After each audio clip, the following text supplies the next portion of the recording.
नमस्कार, आप देख रहे हैं secret crime information service foundation news. हम आपको दिखाएंगे देश और दुनिया की तमाम बड़ी खबरें। एक बेबस महिला की कहानी सुनकर आपके रोंगटे खड़े हो जाएंगे। मानव तस्करों ने पति से बिछड़ी गरीब महिला से किया सामूहिक दुष्कर्म।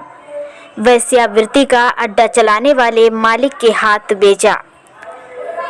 मामला जनपद पीलीभीत की कोतवाली बीसलपुर के गांव चुर्राडड़िया का है, जहां अपने पति से बिछड़ी शशि नाम की अत्यंत गरीब महिला, जिसके 2 छोटे छोटे मासूम बच्चे हैं, जिस महिला के मां बाप की मृत्यु के बाद मायके में कोई नहीं रहा, जिसके पति वीरपाल पुत्र विशंभर निवासी कस्बा चनहट जनपद पलवल हरियाणा ने अपने घर से जनवरी वर्ष 2020 को अपने घर से मासूम बच्चों सहित निकाल दिया, जो बेबस होकर अपने पति के भाई चतर सिंह निवासी चुर्राडड़िया थाना बीसलपुर जिला पीलीभीत में आकर शरण लेकर मजदूरी के सहारे अपने मासूम बच्चों को पालने लगी, जिसे बीसलपुर थाना क्षेत्र के ग्राम रिछोला घासी के रहने वाले जोगिंदर और वीरेंद्र पुत्रगढ़ दिलीप सिंह मजदूरी कराने के वास्ते अपने घर ले गए, जहां गरीब महिला को बंधक बनाकर बारी बारी से दुष्कर्म किया। जिस घटना की कार्यवाही से बचने के लिए अपने नौकर अमरपाल के सहयोग से नशीला पदार्थ खिलाकर बेहोश करके वेश्यावृत्ति का अड्डा चलाने वाले सुरताराम निवासी गीता कॉलोनी थाना असंदरा जिला करनाल हरियाणा ले गए और सूरत आराम के हाथ गरीब बेबस महिला को बेचकर तीनों आरोपी अपने घर वापस चले आए। जिस सुरताराम ने भी गरीब महिला के साथ दुष्कर्म और कुकर्म कर खूब नोचा और अपने ग्राहकों से भी नुचवाकर नोट कमाए।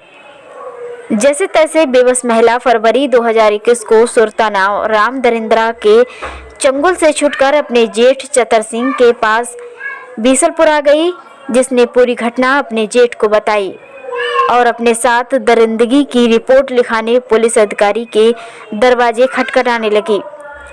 लेकिन गरीब की सुनता कौन है। तमाम आला अधिकारियों के पास कई शिकायती पत्र बेचारी महिला ने किए,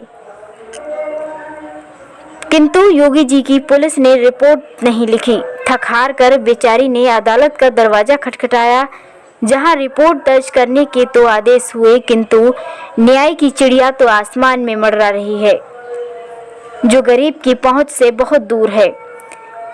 किसी ने सच ही कहा है कि जिसके आंगन में अमीरी के सजर उगते हैं, उनके हर ऐब जमाने को हुनर लगते हैं। है आपका शशि। शशि शशि जी, आपके पति का नाम क्या है? वीरपाल। वीरपाल कहाँ के रहने वाली हैं? मैं तो पलवल की रहने वाली हूँ। पलवल की? जी। पलवल हरियाणा में पड़ता है? हरियाणा में पड़ता है जी। यहाँ कैसे? यहाँ आई थी, वहाँ से भगा दिया था घर वालों ने मार पीट के। यानी तुम्हारा मायका कहाँ है? मायका तो यहाँ है संजना में। संजना कौन सा संजना लगता है? वीरपुर संजना, जो देखो शाहजहानपुर जिले में। शाहजहानपुर जिले में? तो शाहजहानपुर जिले में आपका मायका है। आपकी शादी पलवल में हुई है? पलवल में हुई थी। अच्छा, किन के साथ हुई थी? वीरपाल के साथ। वीरपाल के साथ। तो वीरपाल के साथ कितने साल रही आप? मैं उनके साथ रही थी 12 साल। 12 साल। कोई बच्चा है? 2 बच्चे हैं। 2 बच्चे। क्या नाम है बच्चे का, बड़े बच्चे का? प्रियांशु है 10 साल का लड़का, और लड़की है 5 साल की बेटी कीर्ति। अच्छा, तो वो वहाँ से पलवल से आप कब चली आई? पलवल से हम देखो 26 जनवरी को आ गए थे। 26 जनवरी इसी मारपीट के भगा दिया इसी 2020 में। 2020 26 जनवरी को आप वापस आ गई? वापस आ गए। कहाँ रहीं? फिर चुर्राडड़िया में रहने लगी। रिछोला डड़िया में किन के पास? वो अपने जेठ के पास। तो वो तुम्हारा जेठ पलवल से यहाँ रहता है क्या पहले से? रहता है, उनकी जमीन भी यहाँ पे। यहाँ रहता है? अच्छा, तो अपने जेठ के पास रहने लगी? फिर क्या हुआ? फिर यहाँ जोगिंदर पाल वीरेंद्र पाल आए थे मुझे लेने। क्यों? कि आपको मैं मदद दूंगा, हमारे झाले पे चलो। अच्छा। रहो चल गए। तो फिर वहाँ हम लोग चले गए। अच्छा, तो फिर वहाँ मेरे को फिर ले जाते हैं वहाँ ये अपने ना जोगिंदर पाल और वीरेंद्र पाल, वीरेंद्र पाल, ये कहाँ के रहने वाले हैं? ये जिला करनाल के रहने वाले हैं। तो यहाँ कैसे आ गए वो? यहाँ आ गए थे, उनसे हमारे जेठ से उनकी जान पहचान थी। अच्छा, तुम्हारे जेठ से उनका रिश्ता जाना पहचाना था, इसलिए वो आ गए। जान पहचान थी। तो वो तुम्हें यहाँ से लेने आ गए, हम आपको मदद देंगे, हमारे खेत में काम करिए, वहीं रहिए। अच्छा, फिर हम उनके साथ में चले गए वहाँ पे, तो उनके फिर डेरा पे, उनके झाला पे फिर वहाँ पे मेरे को हम रहने लगे। फिर वहाँ थोड़े दिन रहे थे, फिर वहाँ मेरे को टॉर्चर करने लगे। अच्छा, फिर टॉर्चर का मारपीट करने लगे क्या? गलत काम करने लगे, बलात्कार। आपको मानी बुरा काम करने लगे? हाँ, फिर मैं बोली कि मेरे को आप यहाँ लाए हो, मेरे साथ गलत काम करे, अच्छी बात नहीं है। हाँ। फिर बोले गोली मार दूंगा। अच्छा, किसने कहा? अमरपाल ने, जोगिंदर पाल ने, वीरेंद्र पाल ने। अच्छा, उनका एक नौकर भी था उनके शामिल। क्या नाम है? अमरपाल। अमरपाल। हाँ, रिछोला घासी का। वो वहाँ रहता था? हाँ। अच्छा। तो उसके बाद में फिर वे बोले कि इसको कहीं ले जाके हाँ। छोड़ आऊँ। हाँ। फिर मैं बोले कि मैं कहीं नहीं जाऊँगी, मेरे को यहाँ लाए तो मैं यहीं रहूँगी। हाँ। फिर मेरे साथ गलत कोई काम मत करो, मेरे को मदद करने के लिए लाए तो मैं मदद दो मुझे। हाँ। फिर बोले गोली मार दूंगा, तमंचा रख देते थे बार बार। अच्छा। फिर उसके बाद में उनने एक दिन प्लान बनाया था, चाय बनाई थी, चाय में उनने मेरे को चाय पिलाई थी। अच्छा। फिर चाय पिलाने के बाद गाड़ी में घेर के मेरे को हरियाणा ले गए। हरियाणा ले गए थे। फिर वहाँ सूरताराम के पास में। सूरताराम कौन, कहाँ का है? सूरताराम है असंध का, जिला करनाल का। अच्छा, फिर वहाँ देखो 3.5 लाख मुझे बेच दिया। 3.5 लाख रुपए में तुम्हें बेच दिया। किसने किसने बेचा? मतलब जोगिंदर पाल, वीरेंद्र पाल, अमरपाल, इन लोगों ने तुम्हें सूरताराम के हाथ बेच दिया? बेच दिया 3.5 लाख। अच्छा। बेचने के बाद में फिर वहाँ मेरे साथ गलत काम सब लोग करते थे मिलके। अच्छा। एक सरदार था रंजीत, हाँ। वो भी करता था। अच्छा। और एक आता था, 2 आते थे, जाते थे और मेरे साथ गलत काम करते थे सारे लोग। उनने वहाँ एक धंधा बना लिया था। अच्छा। फिर मेरे तमंचा रख देते थे मेरे। तुम्हारे अलावा वहाँ कोई और लड़की थी रहने? और कोई लड़की नहीं थी। अच्छा, तुम्हें से कराते थे जो? हाँ, कुछ कराते थे? फिर बहुत मेरे साथ अत्याचार करा था और बलात्कार डेली करते थे। अच्छा। फिर तमंचा रख देते थे बार बार। हाँ। सरदार एक रंजीत सरदार है, वो भी आता था। अच्छा। फिर उसके बाद में मैं 2 फरवरी को जैसे तैसे निकल के वहाँ से आई थी। तो तुम यहाँ से जब गई थी तो अपने बच्चों को नहीं ले गई थी? फिर उसके बाद में बुड्ढा के साथ मेरी शादी करा दी थी मंदिर में। बुड्ढा के साथ? बुड्ढा के साथ मेरी शादी करा दी। बुड्ढा सूरताराम? हाँ। अच्छा। वो 70 साल का बुड्ढा, उसने 7 जनानी करी थी। अच्छा, 7 औरतें की? 7 जनानी करी थी। अच्छा, हाँ। लाता था छोड़ता था, लाता था छोड़ता था। अच्छा। हाँ, फिर मेरी शादी करा दी उसके साथ में, और कि इसी को उल्टा फंसा देंगे मेरे को। हाँ। फिर 2 फरवरी को जैसे तैसे निकल के मैं वहाँ से आई हूँ चुर्रा डड़िया में। अच्छा। अपने जेठ के पास रहने लगी आके। हाँ। यहाँ मेरे को धमकी देते थे, तमंचा रख देते थे कि फैसला कर ले, एप्लीकेशन कहीं दही तो जान से मार देंगे। अच्छा। अच्छा। हाँ, तमंचा यहाँ भी दिखाते थे मेरे। कौन?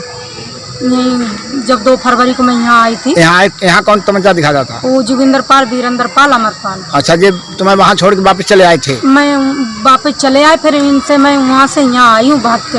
अच्छा। ना तो ये लोग यहीं तुम्हें वहाँ छोड़ के वापस आ गए थे? वापस आ गए थे। अच्छा, तुमसे पहले चले आए? मुझसे पहले ही चले आए। अच्छा। अच्छा। फिर उसके बाद में मैं यहाँ 2 फरवरी को आ गई। फिर बीसलपुर थाने में मैंने एप्लीकेशन दी थी जी। फिर कोतवाल ने मेरे को थप्पड़ मारा। कोतवाल ने मुंह पे थप्पड़ मारा था। हाँ। धक्के मारे थे कि तू गंदी है, वो सही है। हाँ। कोई एप्लीकेशन नहीं है, ये है वो है। यहाँ आ जाते हैं, हमारी वर्दी उतरवाएगी, ये करेगी वो करेगी।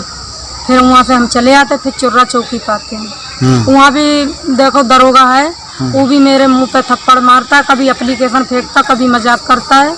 और सारे सिपाही और पुलिस वाले भी अश्लील हरकतें करते थे आपसे? गलत हरकत करते मेरे साथ में। मजाक करते हैं। अच्छा। अच्छा। और उन लोगों से मिले हुए हैं पुलिस वाले। अच्छा। हाँ, पैसे खा लिए। हाँ। वैसे फिर वहाँ के बाद फिर मैं देखो बरेली गई थी आईजी के पास, डीआईजी के पास। हाँ। वहाँ भी कोई कार्रवाई नहीं कर रही, इसने 3 शादी कर रखी है, झूठ बोलती है, ये है वो है। हाँ। और कोई कार्रवाई नहीं। हाँ। फिर बोले कि मैंने तो 5 लाख रुपए खा ले, तू क्या दे सकती है? मैंने कहा मैं तो गरीब आदमी, मैं तो कुछ नहीं दे सकती हूँ। हाँ। किसने कहा? वो आईजी ने कहा, डीआईजी ने।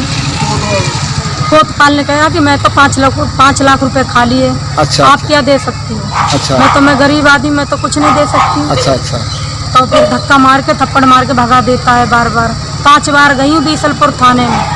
अच्छा 5 बार भगा दिया तुम्हें? 5 बार भगा दिया, कोई सुनवाई नहीं। फिर उसकी बाद में फिर मैंने मुकदमा डाला था। अच्छा मुकदमा डालने के बाद में फिर मैंने मुकदमा डाला था पीलीभीत। अच्छा पीलीभीत में आई थी, देखो एसपी से मिलने, एसपी से आपसे मिली थी मैंने कहा मेरी कोई कार्रवाई नहीं हुई, इसने भी कोई सुनवाई नहीं करी। फिर उसके बाद में फिर मैंने मुकदमा डाला था। फिर वकील ने 8,000 रुपये खा लिए थे, उसने कोई सुनवाई नहीं हुई। फिर उसके बाद में उसने 15 तारीख को ऑर्डर कर दिया था। फिर ऑर्डर करने के बाद में ऑर्डर कर दिया उसने। फिर मेरे को कोतवाल ने नहीं बताया कि ऑर्डर हो गया। फिर मैं कुदरती पूछने चली गई कि मेरी कोई कार्रवाई हुई नहीं। फिर उसके बाद में उसने बोला कि आपका ऑर्डर हो गया, आपको देखो इसकी वो दे देंगे एप्लीकेशन, वो दे देंगे फाइल इसकी मुकदमा की नकल दे देंगे, ले जाइयो। मैंने आप कोई कार्रवाई करेंगे नहीं। फिर मेरा क्या मतलब, मैं करूँगा कार्रवाई।